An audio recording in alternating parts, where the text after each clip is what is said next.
Bonjour à toutes et à tous et merci de nous rejoindre sur France 24. Pendant plus de 3 heures, Donald Trump n'a rien fait ce 6 janvier 2021. Il doit donc être tenu responsable de ce qui s'est passé ce jour-là, de l'assaut mené par ses partisans contre le Capitole. C'est ce qu'ont indiqué les membres de la commission d'enquête parlementaire.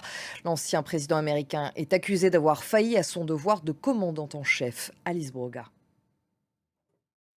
Et des nouvelles à présent de Joe Biden, il les a données via Twitter. Mes amis, je vais très bien. Au Sri Lanka, le président à peine nommé affiche sa fermeté. Les manifestants qui campaient depuis début avril devant le siège de la présidence ont été délogés par des centaines de policiers et de soldats. En Italie, les crises politiques se succèdent. Le président a dissous le Parlement après la démission du président du Conseil, Mario Draghi. De nouvelles élections législatives auront lieu le 25 septembre. Mario Draghi assurera les affaires courantes d'ici là. Roxane Runel.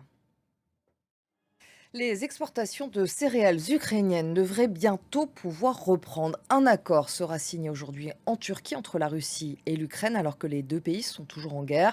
Des céréales qui pourraient désormais transiter par la mer Noire. Les entraves au transport de grains et d'engrais russes devraient être aussi allégées. Les détails avec Julien Cheida.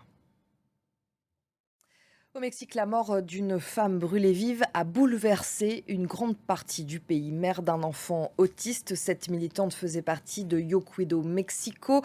Je prends soin du Mexique, une organisation qui cherche à faire reconnaître les droits des personnes qui s'occupent de leurs proches malades. Les militants réclament que justice soit faite puisque ces crimes restent souvent impunis. Le récit de Jade Lévin. En France, en Gironde, plus d'une semaine après le début des incendies, les feux sont désormais stabilisés, ce qui veut dire que les incendies ne progressent plus, les flammes ne sont plus visibles, mais les feux restent actifs et pourraient repartir à tout moment. Il faut rester donc très prudent. On voit ça avec Anne-Claire Poignard. On termine par des images de Ban Ki-moon. Il est à Marseille, l'ancien secrétaire général de l'ONU.